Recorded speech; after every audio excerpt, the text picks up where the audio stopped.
बिस्मिल्लाहिर्रहमानिर्रहीम अस्सलाम वालेकुम everyone welcome to English subject specialist और लेक्चर प्रिपरेशन क्लासेस।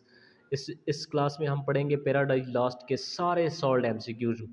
एक बात नोट कर ले, मैं आपको गारंटी दे रहा हूँ, जब भी आपकी सब्जेक्ट स्पेशलिस्ट या लेक्चरर की टेस्ट होगी, अगर कोई भी सवाल पैराडाइज लॉस्ट से आता है तो इस लेक्चर से बाहर कभी भी नहीं आएगा, कहीं से भी नहीं आएगा। मैं आपको गारंटी देता हूँ। क्यों? क्योंकि ये पास्ट 10 साल के जो पेपर्स मैंने उठाए थे उसमें से मैंने एनालिसिस के जो एरियाज़ थे उसमें कुछ मैंने उठा के यहाँ पर दिए भी हैं आपको, और जो है ना उसके मुख्तलिफ एंगल से मैंने सवालात निकाल के आपके यहाँ पेश किए हैं। ठीक है, तो आप इनको गौर से याद करें और इनको नोट करें और इनको जो है ना अपने मेमोरी में इंटरनलाइज करें। ठीक है, तो इस कोर्स में ये जो है बहुत ही इंपॉर्टेंट लेक्चर है पैराडाइज लास्ट के ऊपर। हमने पैराडाइज लास्ट की एक पूरी समरी भी पढ़ी है, लेकिन उसके साथ साथ हम उनके जो है ना सॉल्व एमसीक्यूज अभी देख रहे हैं।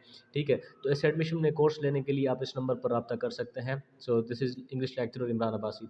अभी शुरू करते हैं। देखो, पैराडाइज लास्ट एक एपिक है। क्या है? एपिक है, एपिक पोएम है। एपिक पोएम बहुत बड़ी लंबी कहानी, एक हीरो की कहानी है जिसमें ऑब्वियसली इसका जो हीरो है वो सैटन है, शैतान है।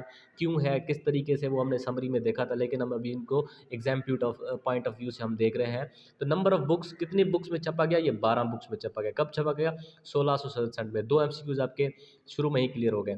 ठीक है, एक तो एपिक पोएम आपकी क्लियर हो गया। नंबर ऑफ बुक्स, कितने बुक्स लिखे गए? 12 बुक्स, और 1667 में इसको पब्लिश करवाया गया। ठीक है, अभी देखो, fall takes place. Fall takes place, fall मतलब फॉल किसका? जो गिरता है। हज़रत आदम अलैहिस्सलाम जन्नत से बेदखल होता है, बाहर निकल जाता है।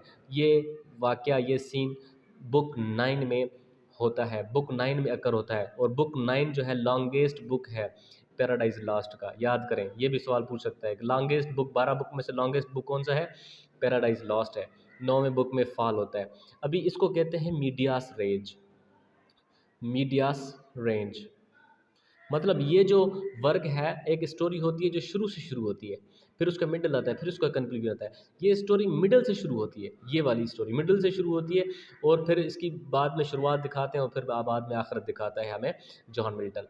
अक्रंस of the story in Bible, अभी एक बाइबल का बुक है जेनेसिस बुक, जहाँ में जिसके अंदर ये वाली स्टोरी रिपीट की गई है। ठीक है, पूछ सकते हैं कि भाई जो पैराडाइज लॉस्ट की जो स्टोरी है वो बाइबल के किस बुक से मैच करती है? वो जेनेसिस बुक है उसका, जिससे मैच करती है।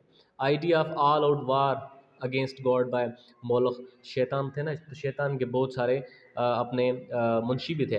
तो उनमें से एक मोलख था जिसने कहा कि भाई देखो, अभी खुदा ने हमें जलील तो किया है, खुदा ने हमने बेदखल तो किया है, हमें जलील किया है, रुसवा किया है, तो उसके खिलाफ़ क्यों ना जंग लड़ी जाए। जंग की जो आइडिया था, जंग करने का आइडिया खुदा के खिलाफ वो मोलख ने दिया था।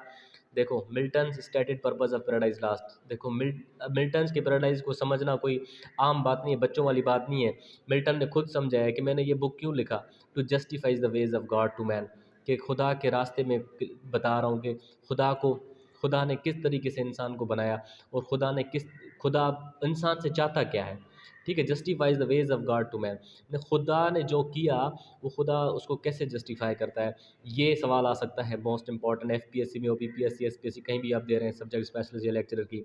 ठीक है, अभी मिल्टन ने एक एक्सप्रेशन यूज़ किया है, a wolf leap into the sheep's pen. A wolf leaping into the sheep's pen. Wolf कहते हैं जो खतरनाक भेड़िया होता है, तो वो जब एक शीप यानी कि एक जब शीप को शिकार करने के लिए उसके पैन में जाता है, उसके घर में घुसता है, तो मतलब वो ये खतरा होता है कि वो शीप को खा जाएगा। ये किस किस लिए मिल्टन ने इस्तेमाल किया? ये शैतान के लिए इस्तेमाल किया, सैटन के लिए इस्तेमाल किया। जब वो पैराडाइज में दाखिल होता है एडम और ईव को बरगलाने के लिए, एडम और ईव को जो है ना वो डाइवर्ट करने के लिए और उनको गुमराह करने के लिए, ये जब उधर जंप मारता है पैराडाइज के अंदर, तो उस वक्त ये लिखता है, a wolf leaping into the sheep's pen. Leaping jump को कहते हैं। Architecture of pandemonium. पेंडिमोनियम अभी एक घर होता है, ठीक है, मिल्ट सैटन का दोजख के अंदर, हेल के अंदर एक घर होता है पेंडिमोनियम, जो कि कौन बनाता है? मूलसीबर बनाता है। ठीक है, मूलसीबर बनाता है पेंडिमोनियम। सवाल पूछा जाएगा। Milton's invocation of muse 3 times. अभी देखो, कुछ जो क्लासिकल राइटर्स होते हैं वो म्यूज़ को यानी कि देवियों को मतलब वो दुआ करते हैं, इन्वोकेशन करते हैं, दुआ करते हैं कि हमें आसमानी ताकत दो, हमें जो है ना अपनी एक खुदाई ताकत दो, कि हम जो है ना कोई एक अच्छा ऐसा बुक लिख सकें जो कि बहुत ही हाई क्लास का हो, सब्लिमिटी का हो और बहुत ही हाई क्लास यानी क्लासिक लेवल का हो, तो 3 मरतबा वो उसको वो करता है, दुआ करता है म्यूज़ से। उस म्यूज़ का, उस देवी का नाम होता है यूरेनिया। याद करें, 4-5 एमसीक्यूज़ क्लियर हो रहे हैं आपके इस सेंटेंस से सिर्फ। Milton amulets both Virgil and Homer. अपने इस पैराडाइज लास्ट काम में ये दोनों को कॉपी करता है, होमर और वर्जिल को। सेकंड इन कमांड डेविल, शैतान जो होता है सैटन के बाद वो बिल्ज़ेबब होता है, इसके पास कमांड होती है। Weapon made by rebels against angels, cannon, एक तोप बनाते हैं जब वो खुदा के एंजल से यानी कि खुदा के आर्मी से, खुदा की इनसे एंजल से यानी कि लड़ते हैं, तो वो क्या बनाते हैं, एंड कैनन बनाते हैं। After consciousness Eve looks at her reflection in stream. अच्छा, ये सवाल पूछते हैं कि भाई जब जो है ना ईव को दुनिया में फेंका जाता है, तो वो दुनिया में जब वो होश में आती है तो पहला काम क्या करती है। पास्ट पेपर में ये सवाल रिपीट हो चुका है। तो पहला काम वो करती है, वो अपने आप को एक स्ट्रीम यानी कि एक पानी की नदी थी उसमें अपना मुंह देखती है, ठीक है। वो तो इसमें प्रोटागोनिस्ट इसका यानी प्रोटागोनिस्ट कहते हैं हीरो। इस पोइट्री का, इस थीरी का, इस स्टोरी का हीरो कौन है, सैटर्न है। फॉरबिडन ट्री का नाम क्या था, ट्री ऑफ नॉलेज। सीक्वल, इसका सीक्वल मतलब एक बुक लिखा गया और उसको उसको मज़ीद बढ़ाने के लिए दूसरा बुक लिखा जाता है, जिसे हम सीक्वल कहते हैं। जैसे मूवीज़ का भी सीक्वल होता है, जुड़वा का जुड़वा 1, जुड़वा 2 सीक्वल होता है, ठीक है।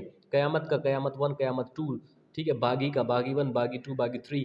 ऐसे सीक्वल में मूवीज़ भी होते हैं तो किताब भी होते हैं। तो इसने खुद ही लिखा था पैराडाइज रीगेंड 1671 में, ठीक है। तो आई होप कि ये बहुत ही इंपॉर्टेंट इन्फॉर्मेशन आपको मिली होगी पैराडाइज लॉस्ट की बुक से। तो इसमें कोर्स में एडमिशन लेने के लिए इस नंबर पर रब्ता करें। Thank you so much for watching.